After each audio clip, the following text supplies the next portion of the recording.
The sound of horse hooves pounding against the hard-packed earth echoed through the night as Sarah Everett urged her exhausted mare onward, one hand on the reins and the other protectively cradling her swollen belly. 5 months pregnant and terrified, she glanced over her shoulder for the 100th time, convinced that even after 3 days of desperate travel, they were still following her. Nebraska Territory, 1865. The war had ended, but Sarah's battle for survival had just begun. Her horse stumbled, and Sarah gasped, pulling back gently on the reins. "Easy, Penny," she murmured, stroking the mare's lathered neck. The poor animal had carried her over 100 miles with minimal rest, but Sarah could see they were both at their limits. The spring night air held a chill that cut through her thin shawl, and the rolling plains ahead seemed endless. In the distance, flickering lights appeared, a town, perhaps. Sarah's heart leapt with both hope and dread. Towns meant people, shelter, food, but also questions. Questions she couldn't answer without risking everything. As she drew closer, she could make out a weathered sign. Caldwell, Nebraska Territory. It was a small settlement, thankfully less chance of someone recognizing her, less chance of the news having reached here. The main street was quiet at this late hour, just a few patrons still visible through the windows of the saloon. Sarah guided Penny toward what appeared to be a small livery stable at the edge of town. She needed to rest, just for the night, then continue westward. California, perhaps, or Oregon. Somewhere far enough that William would never find her. Her legs nearly buckled as she dismounted, the weeks of stress and inadequate food taking their toll. She led Penny into the stable, relieved to find it unlocked but empty of people. A lantern hung on a hook, and Sarah lit it with trembling hands, revealing several empty stalls. "I'm sorry, girl," she whispered to her horse, "but I don't have money for proper boarding." She found a stall with fresh hay and led Penny inside. After removing the saddle and bridle, she gave the mare a grateful pat. "You've saved my life." Sarah sank down into the hay beside her horse, pulling her small bundle close. It contained everything she had left in the world: a change of clothes, a few precious keepsakes, and the money she'd managed to take, barely $50. Not enough to start over, but it would have to do. Sleep was just beginning to claim her when the stable door creaked open. Sarah froze, her heart pounding wildly as footsteps approached. "Who's in here?" a deep voice called out. The beam of a lantern swept across the stalls. "This is private property." Sarah stayed silent, praying he would leave, but the footsteps drew closer. The light fell across her huddled form, and she squinted up to see the silhouette of a tall man holding the lantern. "Madam," his voice softened with surprise. "Are you all right?" Sarah struggled to her feet, one hand automatically going to her belly. "I'm sorry," she said quickly. "I just needed shelter for the night. I'll leave now." The lantern lowered slightly, illuminating a face that was younger than she'd expected, perhaps 30, with sharp features softened by concerned blue eyes. He wore simple clothes covered by a long duster, and a weathered Stetson sat atop dark blonde hair. "You're in no condition to go anywhere tonight," he said, his gaze moving from her face to her pregnant belly and back. "And neither is your horse." Sarah straightened her spine. "I can pay." The words came out more defensively than she intended. He shook his head. "That's not my concern, madam. I'm Adam Foster. This stable belongs to my ranch just outside of town. I'm Sarah." She hesitated before adding, "Sarah Johnson." The false name felt awkward on her tongue, but necessary. Adam studied her for a moment. "Well, Miss Johnson, I don't make a habit of turning away women in your condition. My ranch house is a mile from here. You'll have a proper bed and a hot meal." Alarm flashed through her. "That's very kind, but no arguments," he said firmly. "Whatever you're running from won't find you tonight. And if it does, he patted the holstered revolver at his hip, it'll have to get through me first. Sarah wanted to refuse to flee, but exhaustion and hunger made the decision for her. Adam Foster didn't look like the sort of man who would harm her, and she desperately needed rest. Just for tonight, she conceded. Adam nodded. I'll hitch up my wagon. Your horse needs rest as badly as you do. 20 minutes later, they were traveling down a dirt road away from town, Sarah wrapped in a woolen blanket Adam had provided. The night was clear, stars scattered across the vast Nebraska sky like diamonds on black velvet. "What brings you to Caldwell?" Adam asked after a period of silence. Sarah had prepared for this question. "I'm traveling to Oregon. My husband died in the war, and I have family there." Adam nodded, though something in his expression suggested he didn't entirely believe her. "That's a long journey for a woman in your condition." "I don't have much choice," Sarah replied softly. They fell silent again until Adam's ranch came into view, a sprawling property with a solid 2-story house, several outbuildings and corrals. It was larger than Sarah had expected, clearly the home of a successful rancher.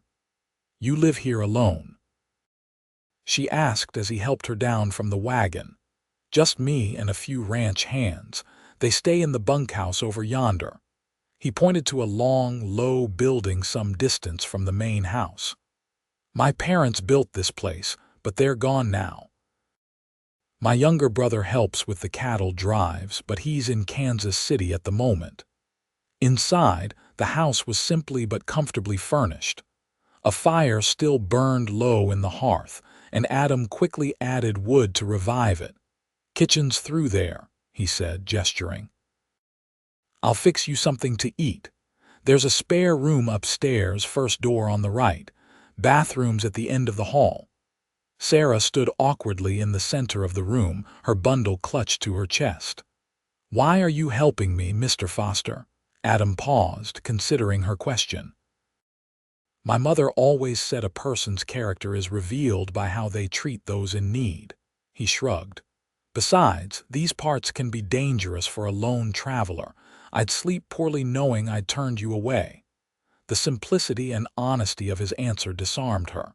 "Thank you." Adam nodded. "Go on up and get settled. I'll call when food's ready." The spare room was clean and welcoming, with a quilt-covered bed that looked like heaven to Sarah's exhausted body. She set down her bundle and sank onto the edge of the mattress, emotions washing over her: relief, fear, gratitude, uncertainty. For the first time in weeks, she allowed herself to cry, quiet sobs that shook her shoulders as she cradled her belly. "I'll keep you safe," she whispered to her unborn child. "I promise." When Adam called that supper was ready, Sarah had washed her face and composed herself. She descended to find a simple but hearty meal of beans, bacon, and cornbread waiting. "It's not fancy," Adam apologized, "but it's filling." Sarah ate ravenously, realizing she hadn't had a proper meal in days. Adam watched her with quiet concern but asked no further questions about her circumstances. When she'd finished, he said, "You're welcome to stay a few days. Get your strength back before continuing your journey." The offer was tempting, too tempting. "I should move on tomorrow," Sarah replied. "I've imposed enough. It's no imposition, and if I might speak plainly, you look like you could use the rest." His eyes were kind but shrewd. "Whatever you're running from, Miss Johnson, or whatever your real name is, it won't catch up to you here." Sarah froze, her cup of coffee halfway to her lips. "I don't know what you mean." Adam's expression remained gentle. "I was a scout for the Union Army. I recognize someone traveling under a false name and looking over their shoulder. I'm not asking for your story, it's yours to tell or keep. But my offer stands. Stay until you're stronger." Sarah set down her cup, weighing her options. She had planned to be much further west by now, but her body was screaming for rest, and her dwindling funds would stretch further if she accepted his hospitality for a few days. 3 days, she finally said. If you're certain it's no trouble, none at all. Adam stood collecting their empty plates. Get some sleep. Things often look clearer in the morning light. That night, in the first proper bed she'd slept in for weeks, Sarah dreamt of her home in Pennsylvania, the elegant house that had become a prison, the husband whose charming facade had hidden a monster. She woke with a start, her nightgown damp with sweat, the phantom sensation of William's hands around her throat. Morning light filtered through lace curtains, and for a moment, Sarah was disoriented. Then the events of the previous night came flooding back. She was safe, at least for now, in the home of a stranger named Adam Foster. She dressed in her cleanest remaining clothes and made her way downstairs to find Adam already at the kitchen table, reading a newspaper. He stood when she entered. "Good morning. I hope you slept well."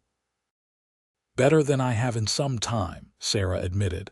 "Thank you again for your kindness." "Coffee's hot," he replied, gesturing to the pot on the stove. "And there's eggs and bacon keeping warm in the oven. Help yourself."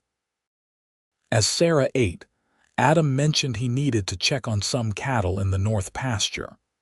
"You're welcome to rest today or explore the property if you feel up to it. My housekeeper, Mrs. Larson, comes by around noon to tidy up. She's a good woman, though she talks more than most." "I'll remember that," Sarah said, thinking that the less she spoke to anyone, the better. Adam left soon after, and Sarah found herself alone in the unfamiliar house. After washing her dishes, she decided to wash her clothes while she had the chance. She found a washtub and soap in a utility room off the kitchen and set to work. As she scrubbed her few garments, Sarah considered her situation. The baby was due in 4 months. She needed to be settled somewhere safe before then, with enough money to survive the first year at least. The inheritance from her grandmother, the only money that was truly hers. Not William's, was in a bank in St. Louis, but she dared not retrieve it. That would be the first place William would have people watching. She was hanging her wet clothes on a line behind the house when a wagon approached. A plump, gray-haired woman climbed down with surprising agility and marched toward her. "Well, well," the woman said, hands on her hips. "You must be the visitor Mr. Foster mentioned. I'm Edith Larson." "Sarah Johnson," she replied, extending her hand. "Mr. Foster has been very kind to let me stay a few days." Mrs. Larson's shrewd eyes took in Sarah's pregnant form and simple clothing. "That's his way. Now, don't you worry about housework. That's what Mr. Foster pays me for. You just rest yourself.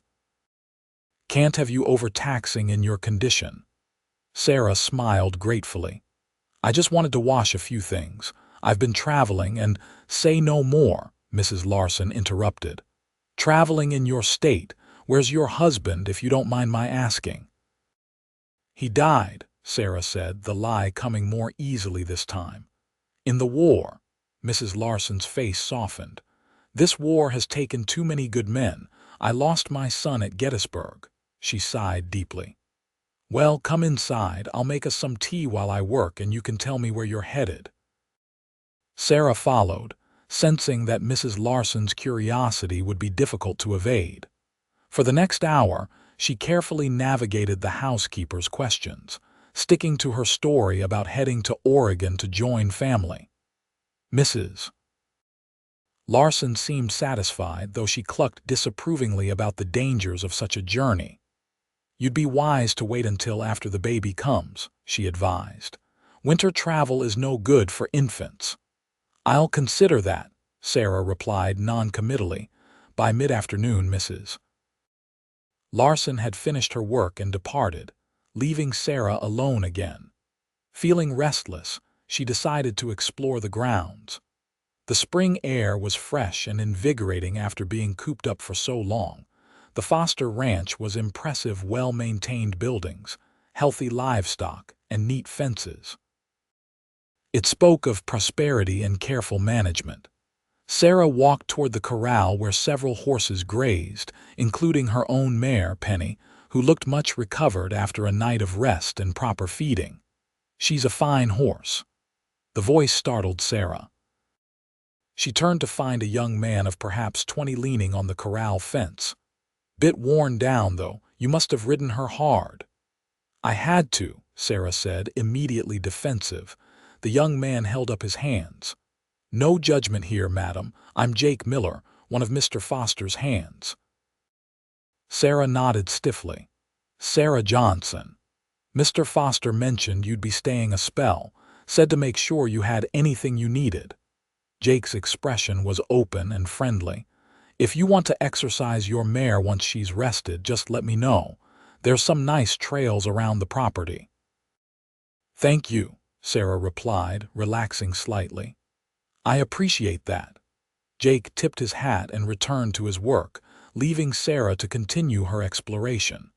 She found a small pond surrounded by cottonwood trees and settled on a flat rock, enjoying the peaceful setting. The land here was beautiful in its own way, not the lush green hills of Pennsylvania, but vast and open, with a sense of freedom that called to her. She was still sitting there when Adam found her an hour later. He dismounted from his horse and approached, carrying a small package.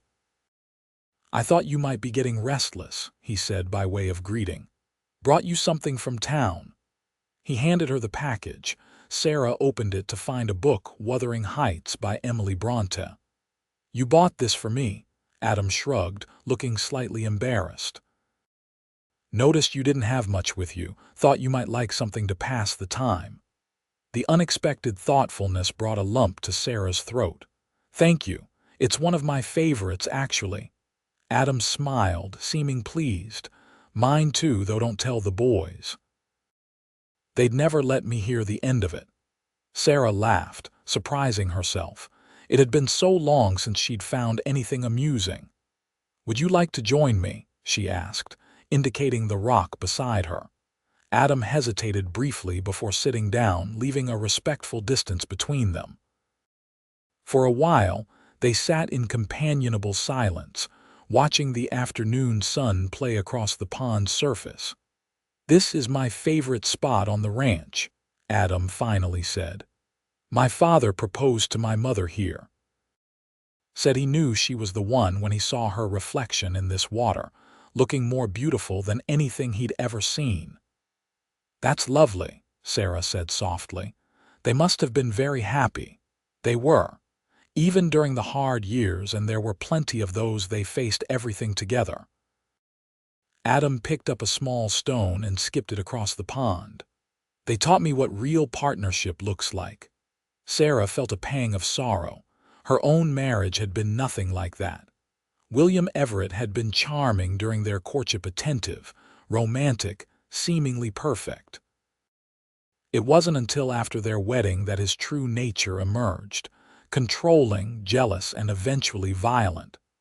The pregnancy had only made things worse, his rages more frequent and dangerous. "You're thinking heavy thoughts," Adam observed. Sarah shook herself from the memories. "Just remembering. Things I'd rather forget." Adam nodded, not pressing further. "Dinner will be ready in an hour. I'm not much of a cook, but I manage not to poison myself most days." Sarah smiled. "I'd be happy to cook. It's the least I can do to thank you for your hospitality." "I won't turn down that offer," Adam said, rising and extending his hand to help her up. "Come on, let's head back." That evening, Sarah cooked a simple but delicious meal using supplies from Adam's well-stocked pantry. They ate together at the kitchen table, and for the first time in months, Sarah felt something close to contentment. Adam was easy company, intelligent, thoughtful, and respectful of her boundaries. After dinner, they sat by the fire, Sarah reading her new book while Adam went over his ranch accounts. The domesticity of the scene struck Sarah forcefully. This was what a home should feel like: safe, peaceful, warm. But it wasn't her home, and she couldn't stay. The thought cast a shadow over her momentary happiness. "Something wrong with the book?" Adam asked, noticing her frown. "No, it's perfect." Sarah closed it gently. "I was just thinking that I should move on soon. I've imposed on your kindness long enough." Adam set down his ledger. "There's no imposition, Sarah. In fact, I have a proposition for you." Sarah tensed immediately, her defenses rising. Adam noticed and quickly added, "Nothing improper, I assure you. It's just that Mrs. Larson mentioned you might need work, and I happen to need help around the house. The cooking and cleaning is one thing, but I've been meaning to organize my father's study for months, sort through papers and such. It would be temporary, of course, just until you decide where you're going next. Room and board plus wages." The offer took Sarah by surprise. "Why would you do that for a complete stranger?" "You're not a complete stranger anymore," Adam pointed out, "and it benefits us both. You need a safe place to rest before your child comes, and I need help with tasks I've been putting off. Simple as that." It wasn't simple at all, and they both knew it. Taking the job meant staying in one place dangerous if William was searching for her. But the prospect of steady work and a safe haven was incredibly tempting. Her money wouldn't last long on the trail, and traveling further in her condition was becoming increasingly difficult. "I'll think about it," Sarah finally said. Adam nodded. "Fair enough. The offer stands whenever you decide." That night, as Sarah lay in bed, she weighed her options carefully. Adam Foster seemed like a good man, honorable, kind, and respectful. His ranch was remote enough that William would be unlikely to find her here, at least for a while, and she needed time to plan her next move, to save money for the baby's arrival. By morning, she had made her decision. She found Adam in the barn, saddling his horse for morning rounds. "I'd like to accept your offer," she said without preamble, "but I need to be honest with you first." Adam straightened, giving her his full attention. Sarah took a deep breath. "My name isn't Johnson, it's Everett. Sarah Everett. I'm running from my husband, not mourning him." The words tumbled out in a rush. "He's alive, and if he finds me, he'll kill me. He's a prominent banker in Philadelphia with connections and resources. I stole money from him to escape, not much, just enough to get away. The baby." Her hand went to her belly.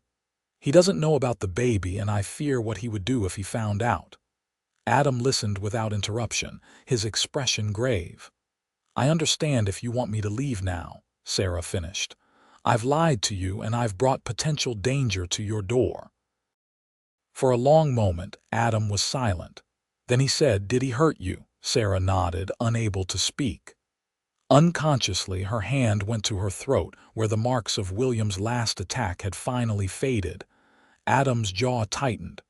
"Then you did what you had to do. Your secret is safe with me, Sarah. The job is still yours if you want it." Relief washed over her. "Thank you." "Don't thank me yet," Adam said with a hint of a smile. "Wait until you see the state of that study." And so Sarah Everett, former society wife of Philadelphia, became the housekeeper of a Nebraska cattle ranch. The arrangement started awkwardly. Sarah was unused to domestic work beyond supervising servants, and Adam was unaccustomed to having a pregnant woman in his home. But they quickly settled into a comfortable rhythm. Sarah discovered she enjoyed the work. There was satisfaction in creating order from chaos, especially in the study, which had indeed been neglected for years. Adam's father had been a meticulous record keeper, documenting the ranch's history since its founding 20 years earlier. Sarah organized ledgers, correspondence, and family documents, gradually piecing together the story of the Foster family. As April turned to May, the ranch grew busier. Calving season was in full swing, and Adam often returned late, exhausted from long days in the saddle. Sarah made sure hot meals were waiting, and they fell into the habit of sharing their days over dinner. "Found twin calves in the north pasture today," Adam would report. Both healthy, which is a blessing. Mrs. Larson brought more yarn, Sarah would reply. I've started knitting a blanket for the baby. It was domestic, ordinary, and to Sarah, utterly precious in its normalcy. The baby grew stronger, kicking vigorously at all hours. Sometimes when they sat by the fire in the evenings, Sarah would gasp at a particularly energetic movement, and Adam would look up from his book, a question in his eyes. Just practicing for a cattle drive, I think, Sarah explained one evening, rubbing her belly. Adam smiled. May I? He asked, gesturing tentatively. Sarah hesitated only briefly before nodding. Adam knelt beside her chair and placed his hand gently on her rounded abdomen. When the baby kicked against his palm, his eyes widened with wonder. That's amazing, he whispered. The moment felt intimate, dangerous in a different way than Sarah had feared for months. She was beginning to care for this quiet, steadfast man, care too much, perhaps. It would make leaving all the harder when the time came, because she would have to leave eventually. Even if William never found her, she couldn't impose on Adam's life indefinitely. He was young, unmarried. He would want a family of his own someday, not a woman with another man's child and a shadowed past. The thought brought unexpected pain, and Sarah tried to push it aside. Better to focus on the present, on each day of safety and peace. As spring progressed into early summer, Sarah's pregnancy became more pronounced. Her back ached constantly, and climbing the stairs to her room became a challenge. Without comment, Adam moved his belongings to the small downstairs guest room, insisting Sarah take the master bedroom on the first floor. It was my parents' room, he explained when she protested. It should have a woman's touch again. The ranch hands, taking their cue from Adam, treated Sarah with respectful deference.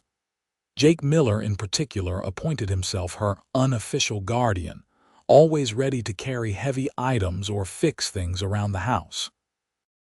If they wondered about her story or her relationship with their boss, they never asked. Only Mrs. Larson seemed suspicious, watching the growing ease between Adam and Sarah with narrowed eyes. You're playing with fire, she warned Sarah one afternoon as they shelled peas on the porch. Mr. Foster is a good man, but he's still a man, and you're a woman with a complicated situation. There's nothing improper between us, Sarah insisted, though her cheeks warmed. Mrs. Larson snorted. I didn't say there was. But I see the way he looks at you when you're not watching, and the way you look at him. Just be careful. Hearts break easily out here. Sarah wanted to deny it, but the words stuck in her throat. Because Mrs. Larson was right, she had begun to feel things for Adam Foster that went beyond gratitude. And sometimes, when their hands accidentally touched or their eyes met across a room, she thought he might feel the same, but nothing could come of it.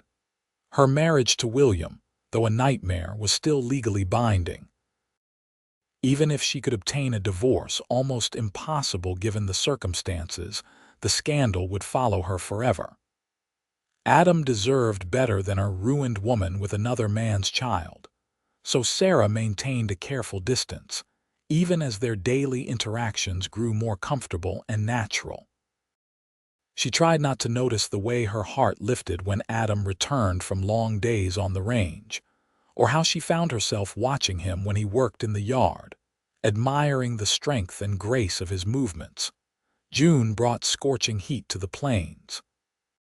Sarah's pregnancy made the temperature even more unbearable, and Adam often found her in the evenings sitting by the pond, her swollen feet dangling in the cool water.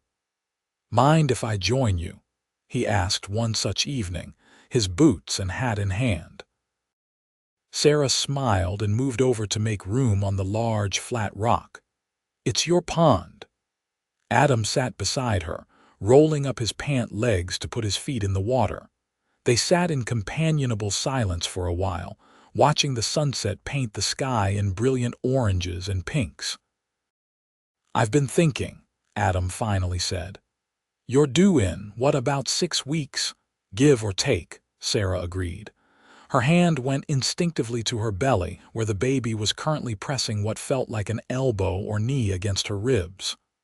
"Caldwell doesn't have a proper doctor," Adam continued. "Just old Doc Peterson, who's better with horses than people. The nearest good doctor is in Lincoln, almost 50 miles away." Sarah nodded, a flicker of worry crossing her face. This was something she'd been deliberately not thinking about, how she would manage the birth alone, far from medical care. "I think you should stay here," Adam said. "At least until the baby comes and is strong enough to travel. I could send for a midwife from Lincoln when your time is near." "Adam, please let me finish," he said gently. "I know you plan to move on eventually, but rushing off before the baby comes would be dangerous for both of you, and after, well, traveling with a newborn won't be easy either." Sarah sighed. "I've overstayed my welcome already." "The work in the study is nearly finished, and this isn't about work," Adam interrupted. "This is about your safety and the baby's, and—" he hesitated, seeming to struggle with his words, "and I'd worry about you if you left. I'd like to know you're both well." The sincerity in his voice made Sarah's throat tighten with emotion. "That's very kind of you." Adam looked out across the pond. "It's not just kindness, Sarah." His voice was low, almost a whisper. "These past months, having you here, it's made this place feel like a home again. I'd miss that." "I'd miss you." Sarah's heart pounded. "Adam, we can't. I'm still married, and even if I weren't, I come with complications you don't need." "I know all that," he said, turning to face her. "I'm not asking for promises. Just stay until it's safe for you and the baby to travel. That's all." But his eyes told a different story, one of growing feelings, carefully restrained but undeniably present. "All right," Sarah agreed softly. "Until the baby comes." Adam nodded, seemingly satisfied with this compromise. But as they walked back to the house together in the fading light, Sarah felt a shift between them, something unspoken but powerful, a current running beneath their careful friendship. That night, unable to sleep in the summer heat, Sarah sat by her open bedroom window. The Nebraska sky stretched endlessly above, stars scattered like diamond dust across black velvet. In Philadelphia, she had rarely seen stars; the city lights obscured them. Here, they seemed close enough to touch. From this window, she could see the bunkhouse where the ranch hands slept, and beyond it, the vast expanse of foster land. It was beautiful country, wild but nurturing in its own way. A good place to raise a child. The thought came unbidden, and Sarah tried to push it away. This was temporary shelter, not a permanent home. No matter how much she might wish otherwise, the baby kicked vigorously as if protesting these thoughts. Sarah smiled, placing her hand on her belly. "I know," she whispered. "I like it here too." The following week brought an unexpected development. Sarah was working in the kitchen garden, harvesting early vegetables, when a wagon approached the ranch house. She straightened painfully, one hand supporting her lower back, and watched as a well-dressed man and woman descended from the vehicle. Adam emerged from the barn to greet them, his stance immediately alert. Sarah couldn't hear the conversation, but the man handed Adam something, a paper of some kind. Adam read it, his expression darkening. Worried, Sarah set down her basket and made her way toward them.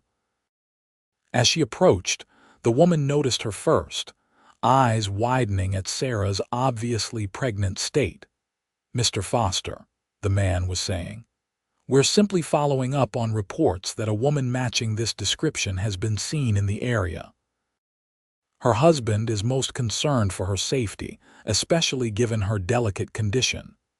Sarah froze, her blood turning to ice. They had found her. Adam saw her then, and something in his expression changed. He straightened to his full height, positioning himself between Sarah and the visitors. "I believe you're mistaken," he said firmly. "This lady is Sarah Johnson, my housekeeper. She's a war widow, not someone's runaway wife." The man looked skeptical. "Perhaps we could speak with the lady directly." "I don't think that's necessary." Adam's hand moved casually to rest near his holstered gun. "As you can see, she's in an advanced state of pregnancy and shouldn't be upset. Now, I'd appreciate it if you'd leave my property." The woman tugged at her companion's sleeve. "Charles, perhaps we should go. We could be mistaken." The man Charles hesitated, looking from Adam to Sarah and back again. Finally, he nodded. "Very well. But if you do happen to encounter a Sarah Everett, please inform the sheriff in Caldwell. Her husband is offering a substantial reward for information leading to her safe return." Adam's expression remained impassive. "I'll keep that in mind." Only when the wagon was a distant speck on the horizon did Adam turn to Sarah, who had begun trembling uncontrollably. "They found me," she whispered. "How did they find me?" Adam led her gently to the porch and helped her sit down. "They're not certain it's you," he reassured her. "But we need to be more careful. No more trips into town, and we'll need to come up with a better story just in case." Sarah buried her face in her hands. "I've put you in danger. If William finds out you've been harboring me—" "I'm not afraid of your husband," Adam said firmly, "but I am concerned about keeping you safe. From now on, if anyone comes asking, you're my cousin from back east, staying with me until your baby comes. That should satisfy most curiosity." Sarah looked up at him, tears in her eyes. "Why are you doing this? Why risk everything for someone you barely know?" Adam's expression softened. He reached out tentatively and brushed a tear from her cheek. "I think you know why, Sarah." The touch, gentle as it was, sent warmth spreading through her. Sarah closed her eyes briefly, allowing herself to lean into his hand. "It's impossible," she whispered. "Many things seem impossible until they're done," Adam replied. "Right now, let's focus on keeping you and the baby safe. The rest, we'll figure it out as we go." That evening, Adam rode into town to gather information. He returned well after dark, his expression grim. "Your husband has hired Pinkerton agents," he reported as Sarah poured him coffee in the kitchen. "They're methodically searching every town along the main routes west. Seems he's telling people you're mentally unstable, that you fled in a state of confusion, endangering yourself and his unborn child." Sarah's hand shook, splashing coffee onto the table. "That sounds like William. He always could spin a convincing tale." "The good news is they're not certain you're here. The description is vague: young woman with dark hair, approximately 5 feet 4 inches tall, expected to be visibly pregnant by now. Fits half the women in the territory. But they'll keep looking," Sarah said. "William won't give up. His pride wouldn't allow it, even if he didn't." She trailed off, unable to finish the thought. "Even if he didn't what?" Adam prompted gently. Sarah set down the coffee pot. "Even if he didn't want me dead for defying him." Adam's face hardened. "He won't touch you, not while I'm alive." The fierce protectiveness in his voice made Sarah's heart constrict. "I can't ask you to put yourself at risk for me." "You didn't ask. I'm offering." Adam reached across the table and took her hand. "Sarah, I need you to know something. Whatever happens, you have a place here, you and your child. For as long as you want it." Sarah stared at their joined hands. "The danger won't just disappear, Adam. William has resources, connections, and I have a shotgun and 40 acres of land where trespassers tend to get lost," Adam replied with a grim smile. "Plus friends in the sheriff's office who don't take kindly to city folks throwing their weight around." Sarah knew she should refuse, should insist on leaving before she brought more trouble to his door. But the thought of facing William alone terrified her, not for herself, but for her baby. And something else held her here too, the growing feelings for Adam that she could no longer deny. "I don't know what to say," she admitted softly. "Say you'll stay," Adam replied, his thumb gently stroking the back of her hand. "At least until we figure out a more permanent solution." Sarah nodded, unable to speak around the lump in her throat. The next 2 weeks passed in tense vigilance. Adam arranged for extra hands to patrol the ranch boundaries, and Sarah stayed close to the house. Despite the circumstances, there was comfort in their enforced closeness. They spent evenings talking by the fire, learning each other's stories, building a foundation of friendship that grew deeper by the day. Sarah learned about Adam's childhood on the ranch, his brief time at university back east before the war called him home, the death of his parents to influenza 5 years earlier. Adam, in turn, heard about Sarah's sheltered upbringing in a wealthy Philadelphia family, her passion for literature and art, the grandmother who had encouraged her independent spirit. "How did you meet your husband?" Adam asked one evening, the question he had carefully avoided until now. Sarah sighed, setting aside her knitting. "At a society ball. I was 20, naive, flattered by the attention of a successful man 10 years my senior. William was charming, sophisticated, everything a young girl is taught to want in a husband." She smiled bitterly. "My parents were thrilled with the match, such an advantageous connection."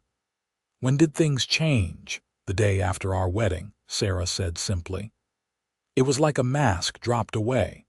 Suddenly, everything I did was wrong, the way I spoke, how I dressed, who I associated with. At first it was just criticism, then control. He monitored my correspondence, limited my visitors, eventually forbade me from leaving the house without him." Adam's expression darkened. "And the violence?" Sarah's hand went unconsciously to her throat. "The first time was about a year into our marriage. I spoke to a male acquaintance at a dinner party, just a simple conversation about a book we'd both read. When we got home, William accused me of flirting, of humiliating him. He slapped me." She paused, the memory still vivid. "I was so shocked I couldn't speak. He apologized immediately, blamed it on too much wine, promised it would never happen again." "But it did," Adam said quietly. Sarah nodded. "Each time worse than the last, each time with more elaborate apologies and promises. When I discovered I was pregnant, I thought it might improve things. Instead, he became more controlling, more possessive. Said I was carrying his heir and needed to be protected even from myself." "How did you escape?" "I planned for months," Sarah replied.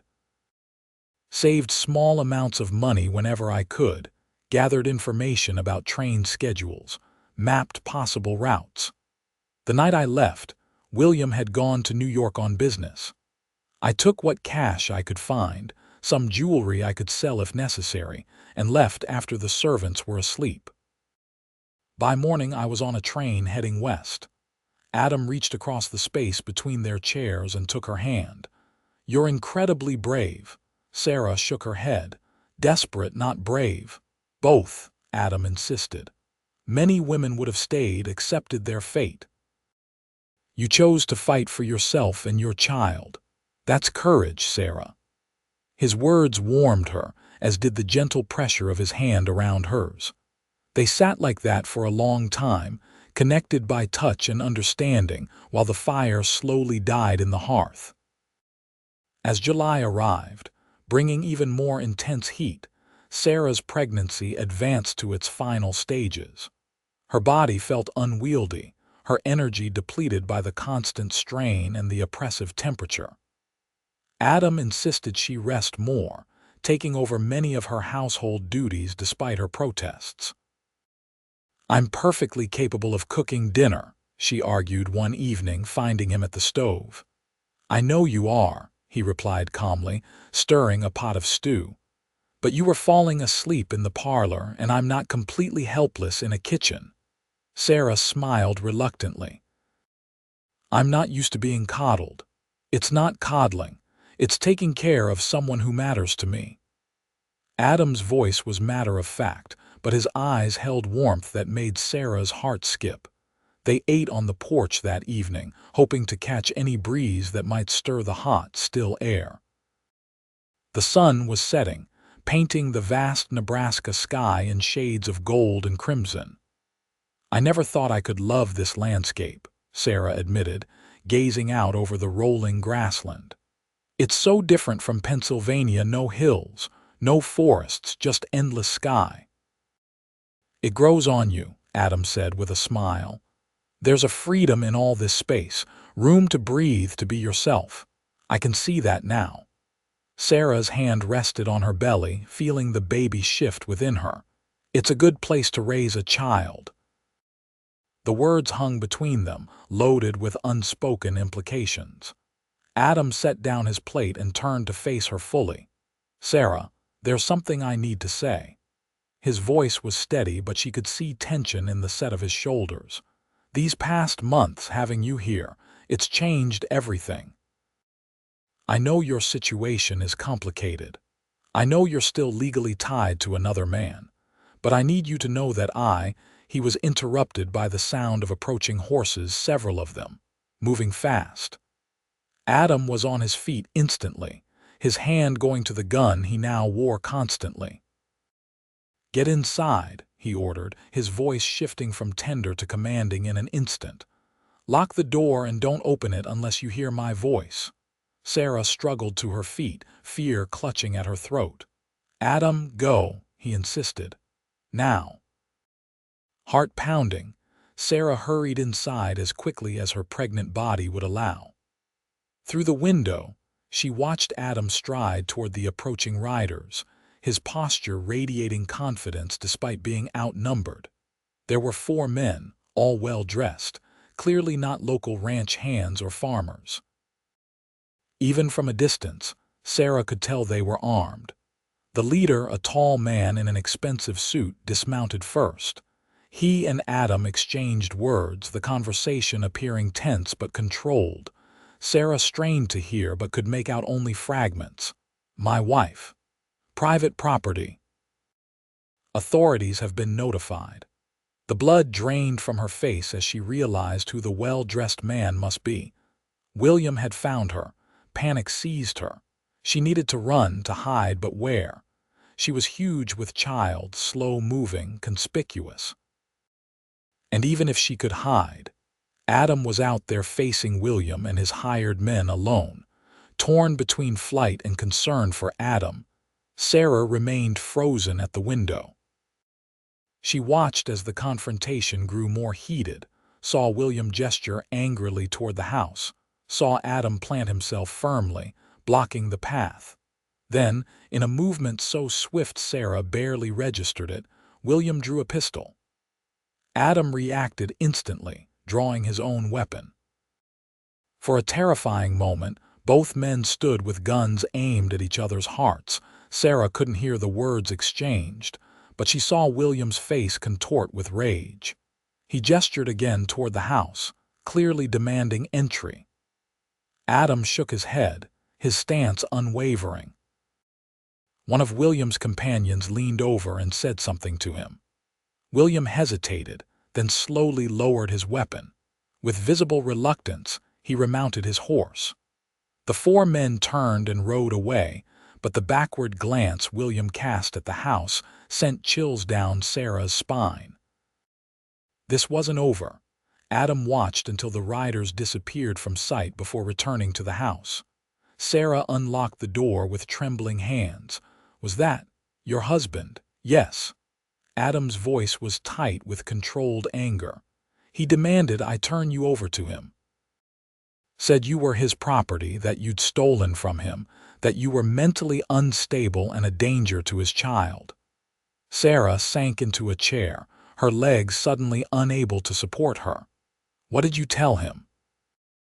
"That I had no idea who he was talking about and that he was trespassing on private property." Adam paced the room, tension radiating from him. "He didn't believe me, of course. Said his men had seen a pregnant woman matching your description at the ranch, threatened to return with the sheriff." "Will he? Possibly. but Sheriff Davis is an old friend of my father's. He won't simply hand you over without asking questions." Adam stopped pacing and knelt before Sarah's chair. "We need to move you somewhere safer until we figure this out. I have a line cabin about 10 miles north of here, near the creek. It's remote, hard to find unless you know where to look." Sarah nodded numbly. The reality of her situation was crashing down on her. The brief peace she had found here was shattered. William would never stop hunting her now that he had a trail. "When do we leave?" she asked. "Tonight after dark. Pack only what you absolutely need." Adam's expression softened as he took in her pale face and frightened eyes. "I won't let him take you, Sarah, I promise." "You can't stand against him forever, Adam.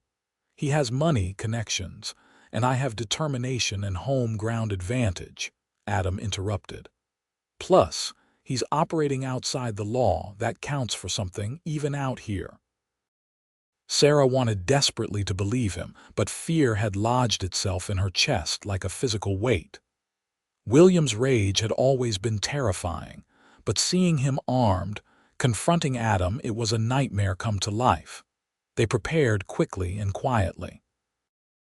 Adam packed supplies while Sarah gathered her few personal belongings. As darkness fell, they slipped out the back door to where Adam had saddled 2 horses, his sturdy gelding and a gentle mare for Sarah. "Can you ride?" he asked, eyeing her advanced pregnancy with concern. "I'll manage," Sarah replied grimly. With Adam's help, she mounted awkwardly, settling as comfortably as possible in the saddle. They traveled slowly through the darkness, Adam leading the way along paths invisible to Sarah's eyes. The night was hot and still. The only sounds the soft thudding of hooves on earth and the distant calling of night birds. After what seemed like hours, they reached a small clearing where a sturdy log cabin stood, nearly invisible among the trees. "My grandfather built this when he first claimed the land," Adam explained as he helped Sarah dismount. "Used it as a home while he constructed the main ranch house. Later, it became a line cabin for the far pastures." Inside, the cabin was simple but sound: one room with a stone fireplace, a rough-hewn table and chairs, a narrow bed in the corner. Adam quickly lit a lantern and started a small fire to take the chill from the night air. "It's not much," he apologized, "but it's safe." Sarah sank onto the edge of the bed, suddenly overwhelmed by exhaustion and fear. "How long can we stay here?" Adam crouched before the fire, building it carefully. "As long as necessary. I'll ride back to the ranch at first light, make it look like we've fled the area altogether. Meanwhile, I'll have Jake bring supplies here every few days. William will never find this place." "And when the baby comes?" Sarah asked, her hand resting protectively on her belly. Adam turned to face her. "Mrs. Larson was a midwife before she became a housekeeper. I'll bring her when your time is near." The quiet confidence in his voice calmed Sarah somewhat. She looked around the small cabin, trying to imagine bringing a child into the world in this remote place. It wasn't what she had planned, but nothing in her life had gone according to plan since the day she fled Philadelphia. "Thank you," she said softly, "for everything. I don't know why you're willing to risk so much for me." Adam moved to sit beside her on the bed. "Don't you?" he asked, his voice gentle. In the flickering firelight, his eyes held an emotion Sarah had been afraid to name, even to herself. Her heart pounded as he reached out to take her hand. "I love you, Sarah," he said simply. "I think I have since that first night when you stood in my stable with your chin up, ready to fight the world to protect your child. Everything since has only made me more certain." Tears filled Sarah's eyes. "Adam, I'm still married. And even if I weren't, I come with complications: a baby, a dangerous husband, a scandal waiting to happen." "I don't care about any of that," Adam replied. "Well, I care about the baby. I already think of it as partly mine in my heart. But the rest, Legal papers can be changed. Scandals fade. Dangerous husbands can be dealt with. It's not that simple, Sarah protested, even as her heart soared at his words. It is to me. Adam's thumb traced gentle circles on her palm. I love you and I love this child you're carrying. I want to build a life with you both. Everything else is just details. Sarah's resistance crumbled. The feelings she had been fighting for months broke free, overwhelming her caution. I love you too, she whispered. So much it terrifies me. Adam's smile was like the sun breaking through clouds. Slowly, giving her time to pull away if she wished, he leaned forward and kissed her. It was gentle, reverent, a promise rather than a demand. Sarah's eyes fluttered closed as she returned the kiss, allowing herself to imagine, just for this moment, that a future together was possible. When they parted, Adam rested his forehead against hers. We'll figure this out, he promised. Together. For the first time since fleeing Philadelphia, Sarah truly believed that everything might be all right. The next week passed in a strange, suspended state. Adam returned to the ranch each day, maintaining the pretense that Sarah had moved on, while ensuring the cabin was well supplied and secure. In the evenings, he would ride out to join her, bringing news and provisions. William's still in Caldwell, he reported on the third night. He's questioning everyone, offering rewards for information. Most folks are wary of him. Outsiders with too much money and too many questions aren't popular around here. He won't give up easily, Sarah warned, setting out the simple meal she had prepared. Her movements were increasingly awkward as the baby dropped lower, preparing for birth. Neither will we, Adam replied, his eyes softening as he watched her. How are you feeling? Enormous, uncomfortable, ready for this child to make an appearance. Sarah smiled ruefully, but also afraid. I've never done this before and out here, so far from proper medical care. Mrs. Larson has delivered dozens of babies, Adam reassured her, and I sent a telegram to a doctor in Lincoln. He's agreed to come if needed. Sarah paused in her preparations, touched by his thoroughness. You've thought of everything. I'm trying, Adam admitted. I want you both safe. Life in the cabin fell into a rhythm, simple, confined but not unpleasant. During the long hours alone, Sarah prepared for the baby's arrival, fashioning makeshift garments from fabrics Adam brought her. She read the few books available, wrote in a journal Adam had given her, and rested as much as her increasingly uncomfortable body would allow. The baby was extraordinarily active, especially at night. I think he's going to be a rancher, Sarah commented one evening as Adam felt the strong movements beneath his hand. Always up with the dawn, working until sunset. Adam raised an eyebrow. You're certain it's a boy? Sarah smiled. Not certain, no, but it feels right somehow. Adam's expression grew tender. A son, he said softly. I like the sound of that. Even though he's not, he'll be mine in every way that matters, Adam interrupted firmly. Blood isn't what makes a family, Sarah. Love is. The conviction in his voice made Sarah's throat tighten with emotion. This man, who had no obligation to her or her unborn child, was offering them both the unconditional love she had never found in her legal husband. On the 10th day at the cabin, Sarah woke before dawn with a dull ache in her lower back. By mid-morning, the discomfort had intensified, radiating around to her abdomen in irregular waves. The baby's coming, she realized with a mixture of excitement and trepidation. Adam wasn't due to visit until evening.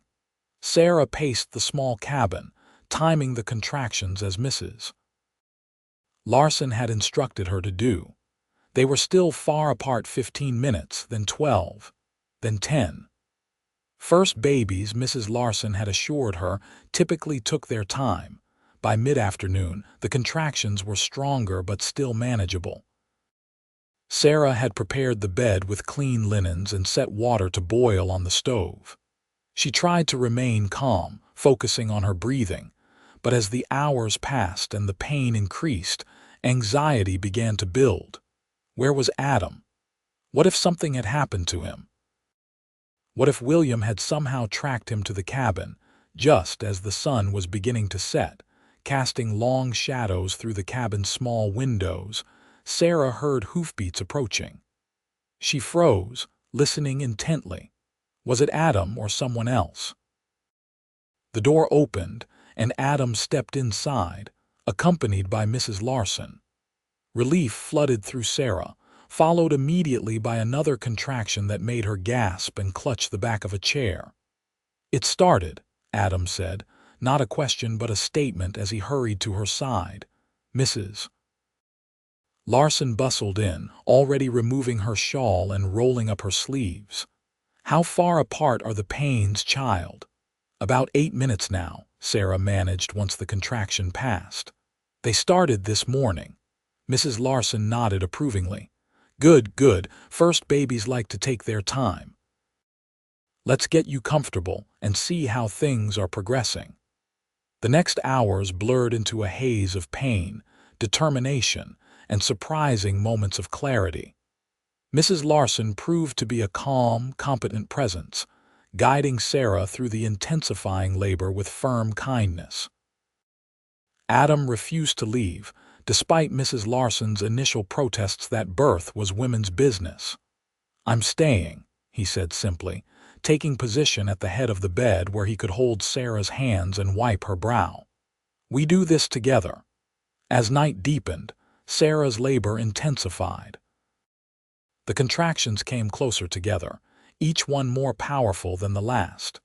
She moved between the bed and a standing position, finding that walking helped ease the pressure in her back. "You're doing beautifully," Mrs. Larson encouraged her. "The baby's moving down nicely." Around midnight, Sarah felt a sudden shift in overwhelming pressure and an instinctive urge to bear down. "I need to push," she gasped, gripping Adam's hands with surprising strength. Mrs. Larson checked her quickly. "Yes, it's time. The baby's ready to meet you." What followed was the most physically demanding experience of Sarah's life. Each push required all her strength and focus, draining her completely only to demand more. Through it all, Adam remained steadfast, his voice a constant anchor. "You're the strongest person I've ever known," he murmured against her temple. "You can do this, Sarah. I'm right here with you." Finally, with a guttural cry that seemed to come from the very core of her being, Sarah gave one last tremendous push. There was a moment of searing pressure, then sudden release and the most beautiful sound she had ever heard, the indignant wail of a newborn entering the world, a boy. Mrs. Larson announced triumphantly, lifting the squalling infant. "A fine, strong boy." Adam's face was radiant as Mrs. Larson placed the baby on Sarah's chest. "He's perfect," he whispered, gently touching the downy dark hair on the newborn's head. "Absolutely perfect." Sarah couldn't speak, overwhelmed by the rush of love that flooded through her as she gazed at her son's tiny red face. All the fear, all the running, all the uncertainty it had led to this moment, this miracle. "Hello, little one," she finally managed, her voice thick with emotion. "Welcome to the world, Mrs. Larson efficiently handled the afterbirth and cleaned Sarah and the baby while Adam watched in wondering silence. When everything was settled, she announced she would step outside to give them a few minutes alone with their new arrival.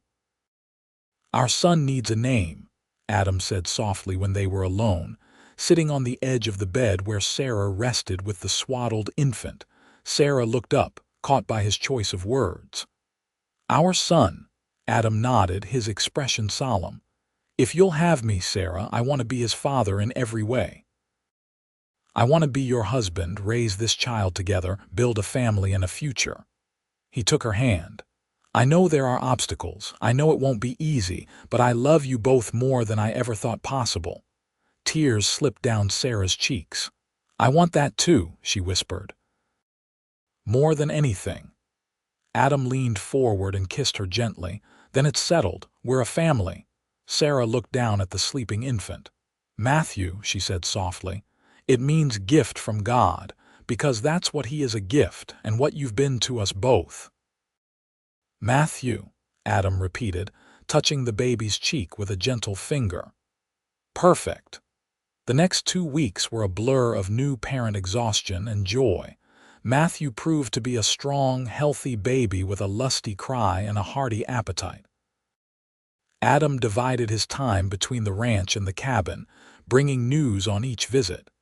"William's still in Caldwell," he reported when Matthew was 10 days old.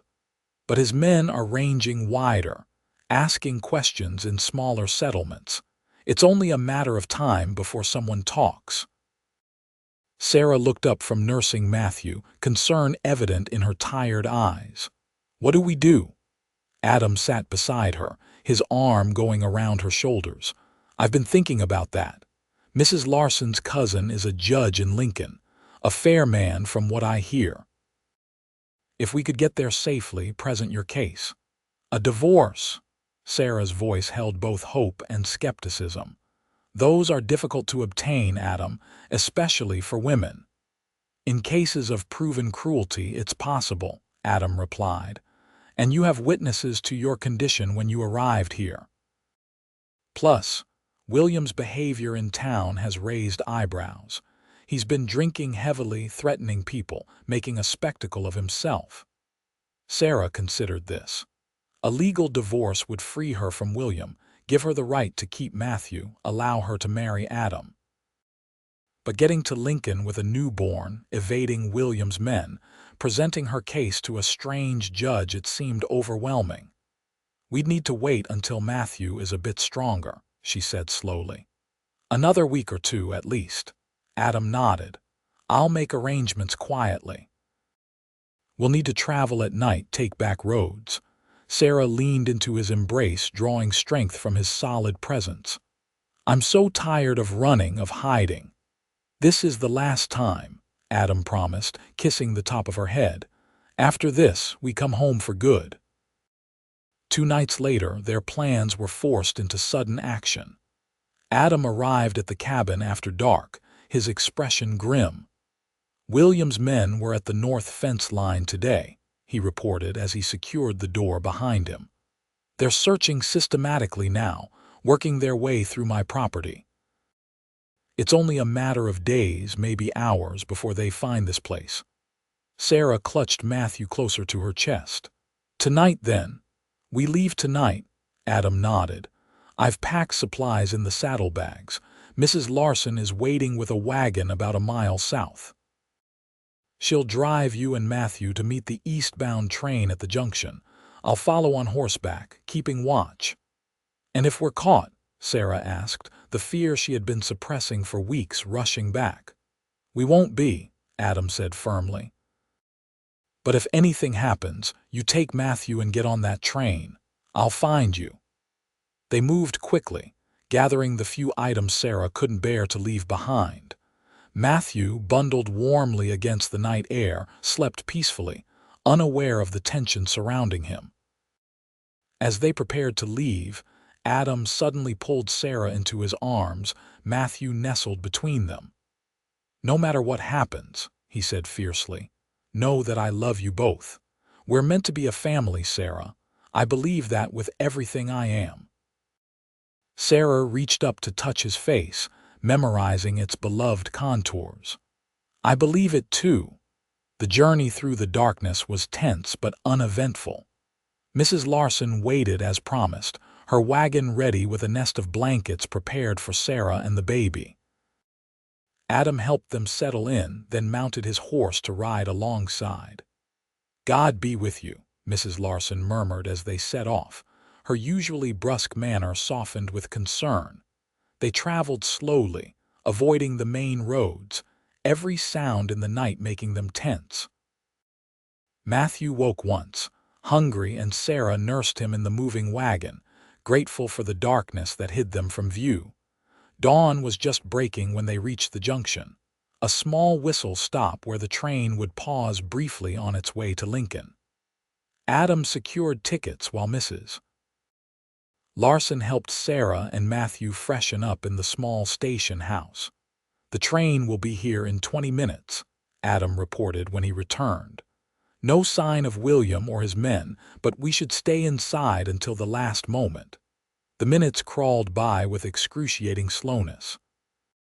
Sarah changed and fed Matthew, grateful that he remained calm and content. Mrs. Larson fussed over them both, repacking the small bag of supplies they would take on the train. Finally, the distant whistle announced the train's approach. Adam peered out the station window, scanning the surrounding area. "All clear," he reported. "Let's go." They moved quickly onto the platform. The train was slowing, brakes squealing as it approached the station. Adam kept one arm protectively around Sarah's shoulders, his other hand near his gun. And then, just as the train came to a full stop, a shout came from the far end of the platform. "There, that's her." William Everett stood 20 yards away, flanked by 2 men. His face was contorted with rage, his clothing disheveled, suggesting he had been searching through the night. He started toward them, pushing past the few other passengers disembarking from the train. "Sarah, stop right there." Adam pushed Sarah toward the nearest train car. "Get on board," he ordered. "Now." "Not without you," Sarah protested, clutching Matthew, who had begun to cry at the commotion. "I'll be right behind you." "Go." A conductor was helping passengers aboard, looking confused at the developing confrontation. Sarah hurried forward, allowing him to assist her up the steps into the car. From this higher vantage point, she could see William drawing closer, his face purple with fury. "That's my wife," he was shouting to anyone who would listen. "She's stolen my child." Adam stood his ground between William and the train, his stance deceptively casual but his hand resting on his holstered gun. "Your wife has chosen to leave you, Everett," he called, his voice carrying clearly in the morning air. "The law allows her that choice." William stopped a few yards from Adam, his men flanking him. "The law recognizes a husband's rights over his wife and child," he spat. "Stand aside, Foster." "This doesn't concern you. I'm making it my concern." Adam's voice was steel. "Sarah and Matthew are under my protection now." The train whistle blew, signaling imminent departure. The conductor called all aboard. As the last passengers hurried to board, William's face contorted with rage. "You've turned my wife against me, poisoned her mind." His hand moved toward the inside of his jacket. "I'll see you in hell for this." Several things happened at once. William drew a pistol from his jacket. Adam's hand flashed to his own weapon. The train lurched forward, beginning to move. And Sheriff Davis, who had been watching the confrontation unfold from the far end of the platform, stepped forward with his deputy. "That's enough," the sheriff bellowed, his own gun drawn and aimed at William. "Drop the weapon, mister. Now." William hesitated, his eyes wild, the gun still half raised. For a terrifying moment, Sarah thought he would shoot anyway, consequences be damned. Then, slowly, he lowered the weapon. "This man has abducted my wife and child," William said, his voice shaking with rage. "I demand their return." Sheriff Davis's weathered face remained impassive. "From what I can see, your wife is leaving of her own free will, and drawing a weapon in my jurisdiction is a serious offense." The train was picking up speed. Adam backed toward it, his eyes never leaving William. With a swift movement, he grabbed the handrail of the last car and swung himself aboard.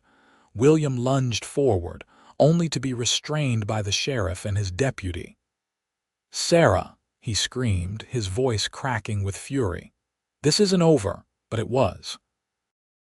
As the train pulled away from the station, William's figure grew smaller, his threats lost in the sound of the engine and the rhythmic clacking of wheels on rails, inside the passenger car.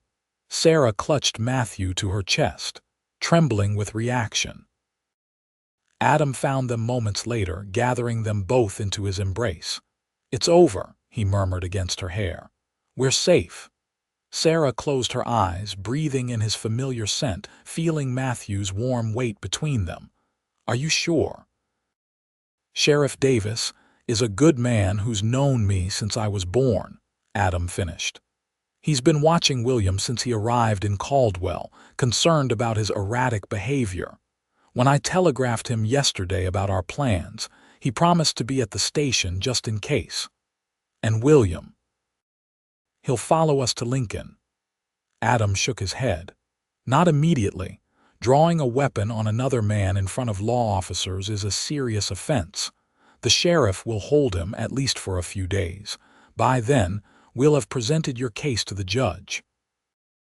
Sarah leaned her head against his shoulder, exhaustion washing over her now that the immediate danger had passed. "I can hardly believe it. After all this time running, hiding." "Believe it," Adam said softly, his arm tightening around her shoulders. "You're free, Sarah. You and Matthew both." The journey to Lincoln took most of the day.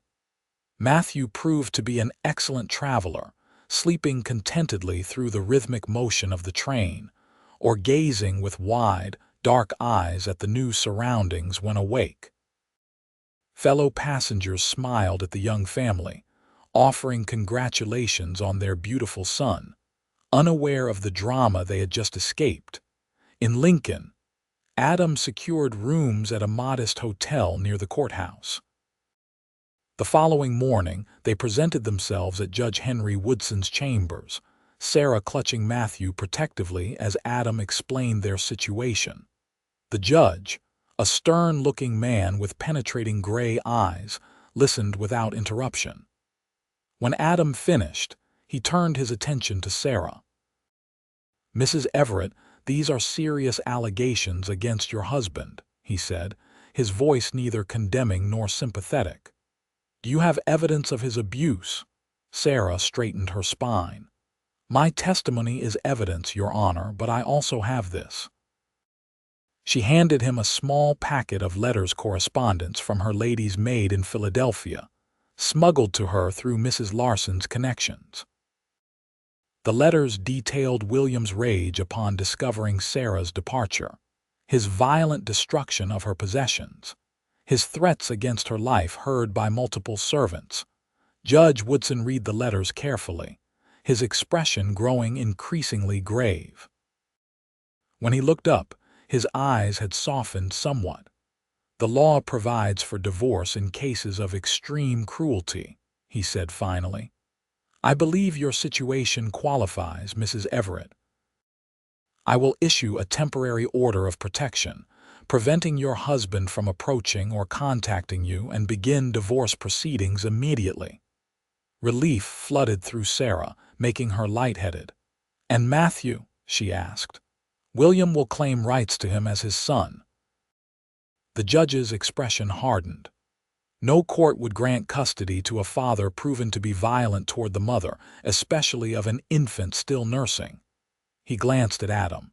"And you, Mr. Foster, what are your intentions in this matter?" Adam stepped forward, taking Sarah's free hand in his.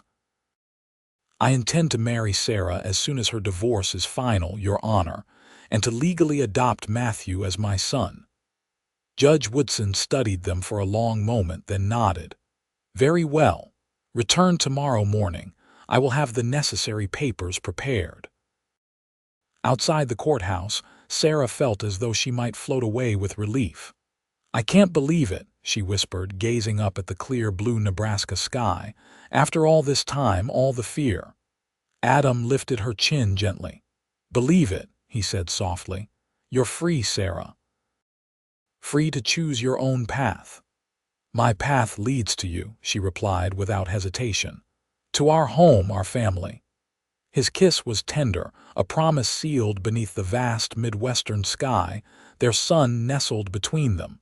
3 days later they returned to the ranch. The divorce proceedings had been initiated, the temporary protection order issued.